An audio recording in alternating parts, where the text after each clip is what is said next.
বেতন সমন্বয়ের পর কড়া নিরাপত্তায় কাজে যোগ দিয়েছেন পোশাক শ্রমিকরা। দ্রুত সিদ্ধান্ত বাস্তবায়নে মালিকদের প্রতি আহ্বান। কারণ ছাড়াই দাম বাড়ছে দেশের বৃহত্তম চালের মোকাম কুষ্টিয়ায়। মিল মালিক ও খুচরা ব্যবসায়ীদের একে অপরকে দোষারোপ। এবং চুয়াডাঙ্গা সহ উত্তরের জেলাগুলোতে জেঁকে বসেছে শীত। বিপর্যস্ত জনজীবন, বাড়ছে ঠান্ডাজনিত রোগবালাই।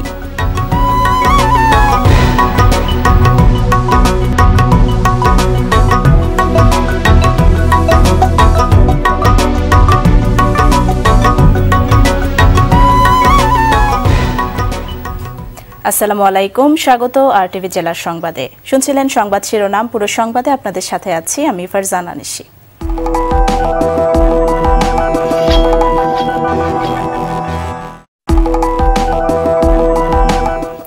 এবার বিস্তারিত সংবাদ। ৬টি গ্রেডে পোশাক শ্রমিকদের বেতন বাড়ানোর পর কাজে যোগ দিয়েছেন গার্মেন্টস শ্রমিকরা। বেতন কাঠামো ঘোষণার পর তা বাস্তবায়নের আশ্বাসেই কাজে ফিরেছেন বলে জানান তারা। তবে দ্রুত এটি কার্যকরের জন্য মালিকদের প্রতি আহ্বান জানিয়েছেন শ্রমিক নেতারা। সংশোধিত এই কাঠামো ২০১৮ সালের ১ ডিসেম্বর থেকেই কার্যকর ধরা হবে। তবে বর্ধিত অংশের টাকা ফেব্রুয়ারির বেতনের সঙ্গে সমন্বয় করা হবে বলে জানিয়েছেন পোশাক মালিকরা। তৈরি পোশাক শিল্পের শ্রমিকদের ন্যূনতম মজুরি ৮,০০০ টাকা নির্ধারণ করে গেল ২৫ নভেম্বর গেজেট প্রকাশ করে সরকার। ডিসেম্বরের ১ তারিখ থেকে তা কার্যকর করার নির্দেশনা দেওয়া হলেও বাস্তবায়ন না হওয়ায় ধর্মঘটে যান পোশাক শ্রমিকরা। পরে এটা একটা সংশোধন হয়েছে, ঠিক আছে, এবং একটু বাড়াইছে। সে সাইডে ছেলে মেয়ে আছে, আমার স্বামী আছে, যে টাকা পাই ওই টাকা আমার সংসার চলে না। কাজের যে আমরা যোগ্য হিসেবে আমরা মজুরি পাই নাই। কাজেতে ফিরে আসছে আমরা লাঞ্চেস, কিন্তু আমাকে যে সরকার যেভাবে আমাদের বেতন বাড়ানোর কথা ছিল ওইভাবে বেতন বাড়ানো হয় না। প্রধানমন্ত্রীর সাথে সংলাপের আগে এজেন্ডা জানতে চান বিএনপি মহাসচিব মির্জা ফখরুল ইসলাম আলমগীর। দুপুরে সিলেটে হযরত শাহজালাল রাদিয়াল্লাহু সাল্লামের মাজার জিয়ারত শেষে সাংবাদিকদের তিনি বলেন, আগের বারের মতো হলে সংলাপ অর্থবহ হবে না, শুধু ডাকলেই হবে না, আগ থেকে এজেন্ডা জানাতে হবে। জনগণের অধিকার প্রতিষ্ঠায় পুনরায় নিরপেক্ষ নির্বাচন দেওয়ার দাবিও জানান মির্জা ফখরুল। পরে সিলেটের বালাগঞ্জে নির্বাচনী সহিংসতায় নিহত ছাত্রদল নেতা সায়েম আহমেদ সোহেলের বাড়িতে যান জাতীয় ঐক্যফ্রন্ট নেতারা। গতবারের মতো সংলাপ হয় তাহলে সেই সংলাপ কখনোই অর্থবহ হবে না। আর তাছাড়া সংলাপের এজেন্ডাটা কি? উনি যে সংলাপের কথা বলছেন সেটা এজেন্ডা কি? আমাদের এজেন্ডা তো একটা, এই নির্বাচনকে বাতিল করতে হবে, পুনরায় নিরপেক্ষ সরকার অধীনে নির্বাচন দেবে, জনগণের অধিকারকে প্রতিষ্ঠা করবে। বিএনপির পুনর্নির্বাচনের দাবি বাস্তবসম্মত নয়, তারা সংসদে না এলে আরেকটি ভুল করবে বলে মন্তব্য করেছেন আওয়ামী লীগের উপদেষ্টা পরিষদের সদস্য তোফায়েল আহমেদ। দুপুরে ভোলার ইলিশা ও পরাণগঞ্জ বাজারে অগ্নিকাণ্ডে ক্ষতিগ্রস্ত এলাকা পরিদর্শন ও ক্ষতিগ্রস্তদের মাঝে টিন ও নগদ টাকা প্রদান শেষে এসব কথা বলেন তিনি। এ সময় ৩০ ডিসেম্বর নির্বাচনে জনতার বিজয় হয়েছে বলেও উল্লেখ করেন তোফায়েল আহমেদ।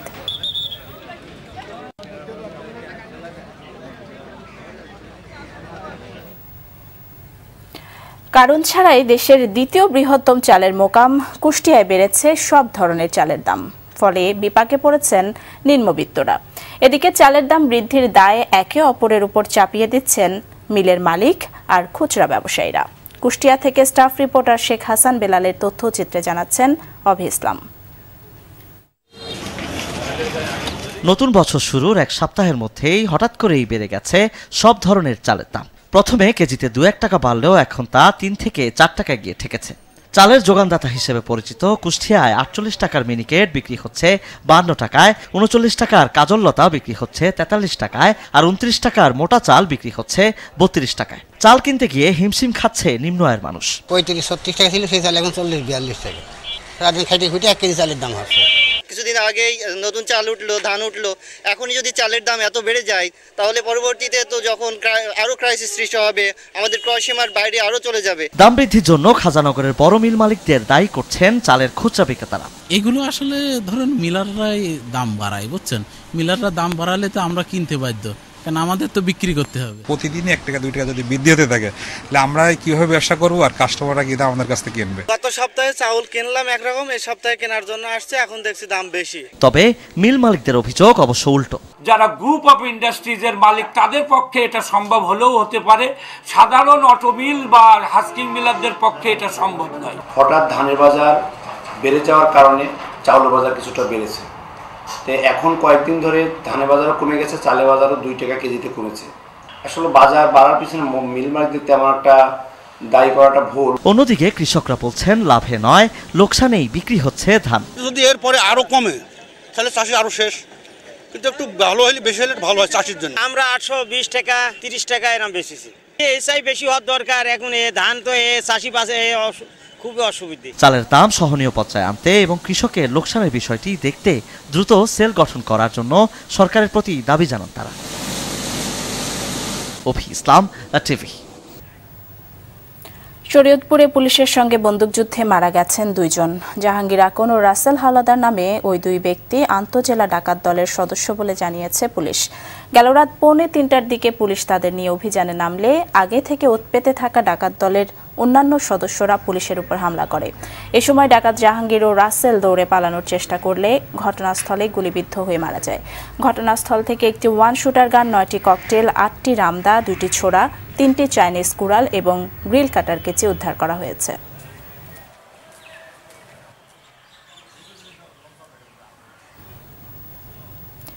কুড়িগ্রামের সোনাহাট স্থলবন্দরে ভারতীয় পাথর বোঝাই ট্রাক উল্টে ইউসুফ আলী নামের এক শ্রমিকের মৃত্যু হয়েছে। এ সময় আরও 5 শ্রমিক গুরুতর আহত হন। আহতরা ভুরুঙ্গামারী উপজেলা স্বাস্থ্য কমপ্লেক্সে চিকিৎসাধীন রয়েছে। এদিকে কুষ্টিয়ায় ট্রেনে কাটা পড়ে সজিনা বেগম নামে এক মহিলা শ্রমিক নিহত হয়েছেন।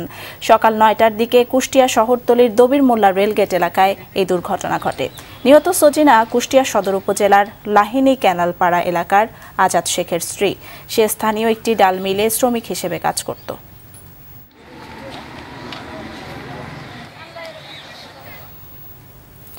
চুয়াডাঙ্গায় জেকে বসেছে হাড় কাঁপানো শীত।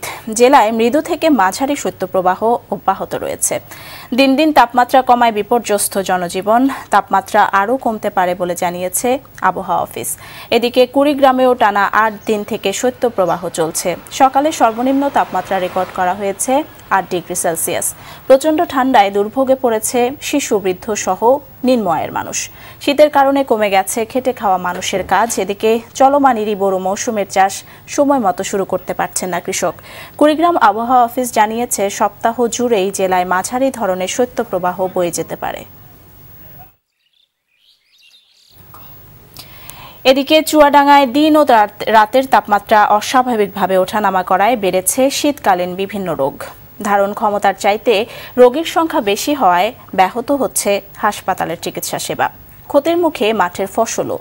শীতার্তদের সহায়তায় সরকারিভাবে কম্বল বিতরণ করা হলেও তা প্রয়োজনের তুলনায় খুবই সামান্য। চুয়াডাঙ্গা প্রতিনিধি জহির রায়হান সোহাগের সহায়তায় সুরাইয়া মনির রিপোর্ট। প্রচণ্ড শীতে দিনের বেলা চুয়াডাঙ্গা তাপমাত্রা স্বাভাবিক থাকলেও বেলা গড়িয়ে বিকেল হতেই ঘন্টায় ঘন্টায় নামতে থাকে পারদ। আর সন্ধ্যা গড়াতেই জেকে বসে হাড় কাঁপানো শীত। মৃদু থেকে মাঝারি শৈত্যপ্রবাহে বিধ্বস্ত হয়ে পড়ছে এখানকার জনজীবন। এমনই 5 থেকে 10 ডিগ্রি সেলসিয়াস তাপমাত্রা ওঠানামা করছে এখানে। প্রচণ্ড ঠান্ডায় দেখা দিচ্ছে নানা রোগ। তাপমাত্রা হ্রাস পাওয়ায় হাসপাতালে প্রতিদিনই বাড়ছে নারী ও শিশুসহ ঠান্ডাজনিত রোগীর সংখ্যা। প্রতিদিনই এখানে ভর্তি হচ্ছে 60 থেকে 70 জন শিশু। এদিকে ঘন কুয়াশায় ব্যাপক ক্ষতি হচ্ছে ফসলের মাঠ। নষ্ট হচ্ছে ধানের বীজতলা, সরিষা, তুলা। এই শীতে মাঠে বেড়ানো যাচ্ছে না, কাজ করা যাচ্ছে না। কম মোটামুটি কিছু পেলাম না, কুয়াশার চাপ, পা খালি যাচ্ছি। কুয়াশার কারণে আমাদের ধানের সমস্ত চারা পুড়িয়ে গেছে। সরকারিভাবে দুস্থ ও শীতার্তদের মাঝে কম্বল বিতরণ অব্যাহত আছে বলে জানানো হয় প্রশাসনের পক্ষ থেকে। আর চাহিদা তুলনায় জনবল কম হওয়ায় চিকিৎসা সেবা দিতে হিমশিম খাচ্ছেন হাসপাতাল কর্তৃপক্ষ। আর শীতে বাড়তি সতর্কতার পাশাপাশি ফসল পরিচর্যায় পরামর্শ দেন কৃষি কর্মকর্তারা। এই পর্যন্ত আমরা 19,000 কম্বলের মধ্যে 17,500টি বিতরণ করেছি। ইতিমধ্যে আমাদের আরো 5,000 কম্বলের চাহিদা আমরা দিয়েছিলাম, সেগুলো চলে আসছে। বিশেষ করে নিউমোনিয়া এবং ডায়রিয়া শিশুদের এবং বয়স্কদের বৃদ্ধি পেয়েছে।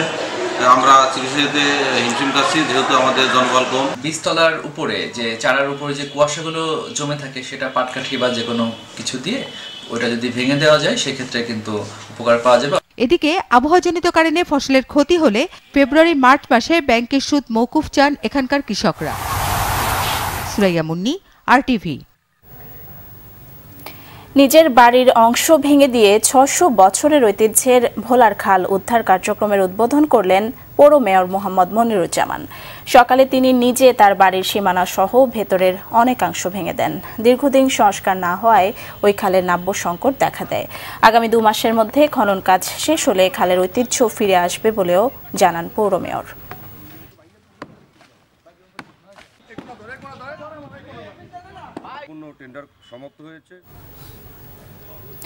সংবাদ শেষ করব গরুর আড়ং উৎসবের খবর দিয়ে।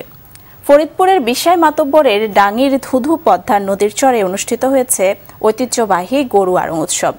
পৌষ সংক্রান্তি উপলক্ষে গরুর রশি ছেঁড়ার মধ্য দিয়ে এই আনন্দ মেলা শুরু হয়। এ সময় উৎসবকে কেন্দ্র করে বিশাই মাতব্বরের ডাঙ্গির পদ্মা পারে হাজারো মানুষের মিলন মেলা ঘটে। উৎসবে প্রধান অতিথি হিসেবে ফরিদপুর ৪ আসনের সংসদ সদস্য মুজিবুর রহমান চৌধুরী নিক্সন উপস্থিত ছিলেন। পদ্মার এই চরে গেল ৫ বছর ধরে স্থানীয়দের উদ্যোগে গরুর আড়ং উৎসব অনুষ্ঠিত হয়ে আসছে। হরিরামপুর ইউনিয়নের মানুষ ২ ঈদের পাশাপাশি গরুর আড়ংকে তাদের সবচেয়ে বড় উৎসব হিসেবে পালন করে আসছে।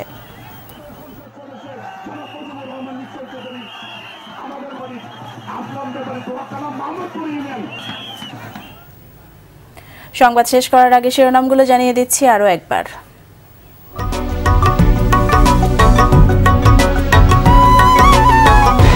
বেতন সমন্বয়ের পর কড়া নিরাপত্তায় কাজে যোগ দিয়েছেন পোশাক শ্রমিকরা। দ্রুত সিদ্ধান্ত বাস্তবায়নে মালিকদের প্রতি আহ্বান।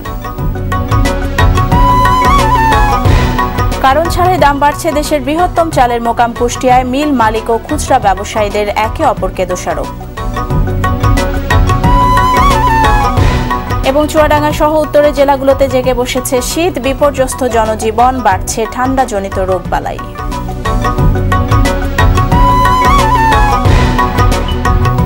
জেলার সংবাদ এ পর্যন্তই। RTV সবশেষ সংবাদ জানতে যে কোনো মোবাইল ফোন থেকে 24141 নম্বরে ডায়াল করুন। আর মোবাইল ফোনে সংবাদ দেখতে app store, Google play, Windows store থেকে ডাউনলোড করুন RTV অ্যাপস।